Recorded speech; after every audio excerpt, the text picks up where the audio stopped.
আসসালামু আলাইকুম।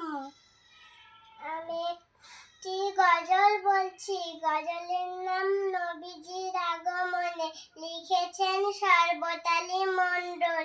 জন্ম যেদিন মৃত্যু সেদিন, ওহে আমার নবী, স্বপ্ন ভরে দেখি আমি তোমার নূরের ছবি। আরবের বুকে আগমনে কুসংস্কার হয় দূর। সেদিন থেকে বিশ্ব মানব আছে গো সুমধুর। আল্লাহ তাআলার ওসিলাতে সবে কদর রাতে কোরআন শরীফ পাঠিয়ে দিলেন নবীজির ওই হাতে। নাযিল করলেন তিনি যখন কোরআনের বাণী। কলেমা শাহাদাত পড়ে সবাই কবুল করেন বুকে টানে। কলেমা নামাজ রোজা রাখো, হজ যাকাত ভাই, পরকালের নাজাত পেতে তার দুনিয়ার নাই।